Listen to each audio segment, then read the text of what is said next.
When the House of Representatives, controlled overwhelmingly by the Republican Party, has now revived the Export-Import Bank. And the bottom line with that is you are subsidizing companies like Boeing to get subsidized loans to do business overseas. They used to call this corporate welfare. But your Republicans in the House of Representatives won't even kill this. They won't even kill this. Now let's watch and see how they conduct themselves with this disastrous Obama Boehner, blow the lid off the debt, blow the lid off the budget bill. Negotiated yet again in secret. Didn't go through any committee process so you could participate, so you could see all of it in the light of day. Just like Obamacare, just like Dodd-Frank, just like the whole damn government. And then we're told, vote Republican. And you're told Romney lost because of, among others, Mark Levin. All these nuts out there pushing their agenda. I want you to listen to this guy, Boehner. All of his defenders in the media should be ashamed of themselves. Look at what this guy's doing in the twilight of his disastrous career. It's almost like the Clintons stealing furniture in the White House on the way out the door. Listen to how he spins like a leftist. Cut 2, go. Having listened to our members and listened to the American people, we have a budget agreement. Listen to the American people about what? We didn't even have an opportunity to participate. There was no committee process. The media weren't even aware of this. Listening to the American people, is that what John Boehner did?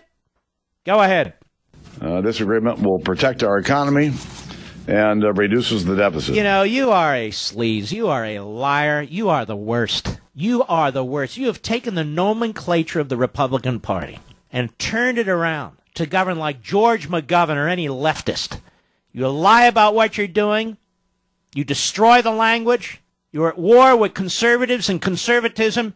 That's why you were dethroned. Your speakership has been a disaster.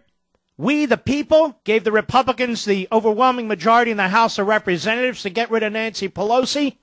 And you pretty much damn look like Nancy Pelosi. You might as well wear a dress. But you're worse. You're worse than a radical leftist like Nancy Pelosi. Because you pretend to be something you're not. She doesn't pretend to be anything she's not. Everybody knows she's a wild-eyed leftist. You are a disgrace. Doing the bidding of the U.S. Chamber of Crony Capitalism. The U.S. Chamber of Commerce. What a disgrace. They call themselves for commerce?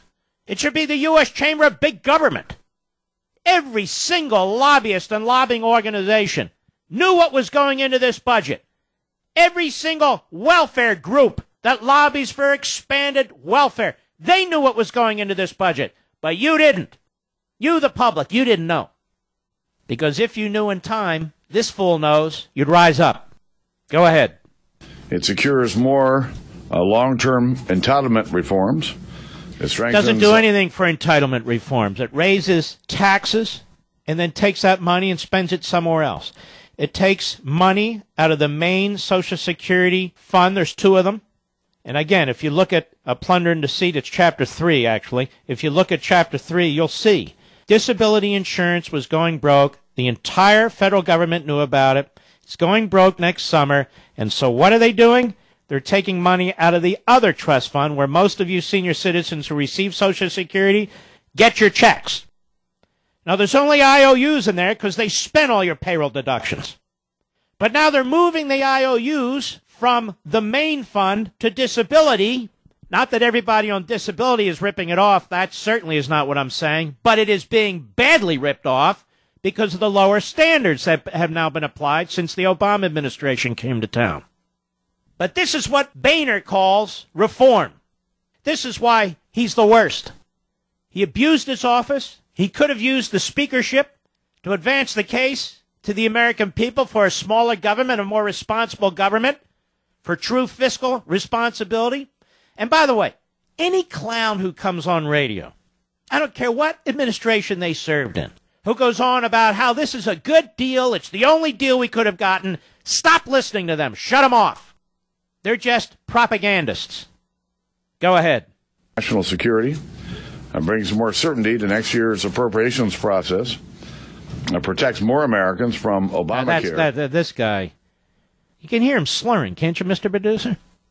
You can hear the guy slurring. I mean, it really does sound like the guy's got he's got whiskey in the right bottom drawer of his desk. I mean, something's going on here, but I don't really care. He's on the way out the door to his multi-million-dollar position with some firm. Cut 3, go.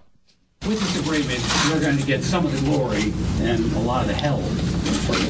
Really? What else is new? Yes, I am.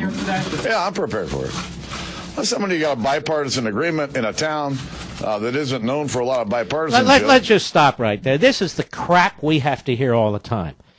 A bipartisan agreement in a town that's not known for bipartisanship.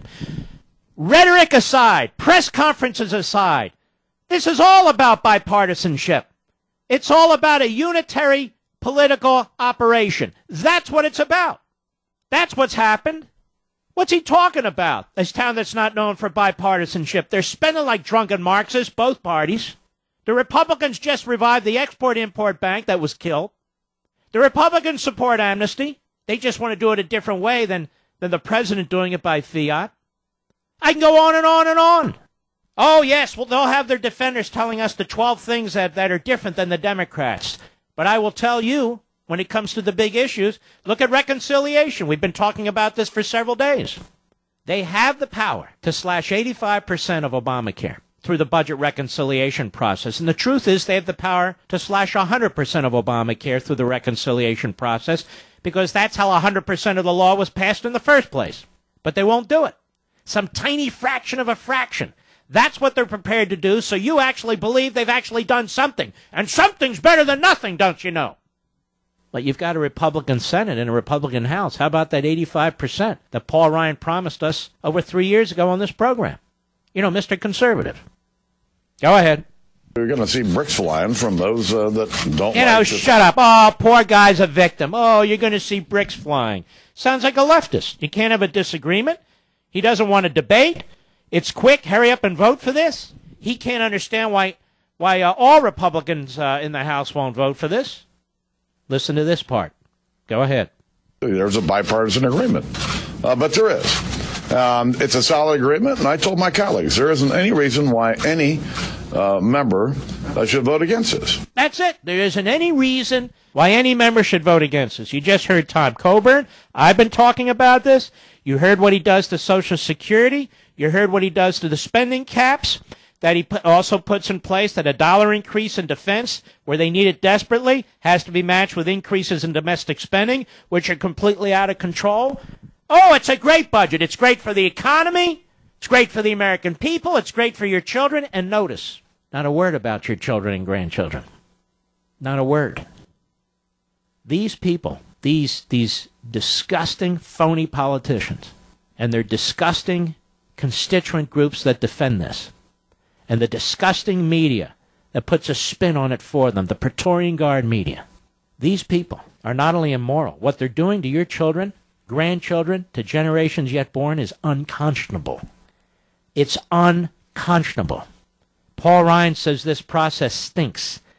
Then he ought to speak out and defend what Rand Paul has announced tonight, that he is going to lead a filibuster. Tom Coburn says he would participate in that filibuster, and he would never vote for this. Never. Now let's see how many Republicans step up.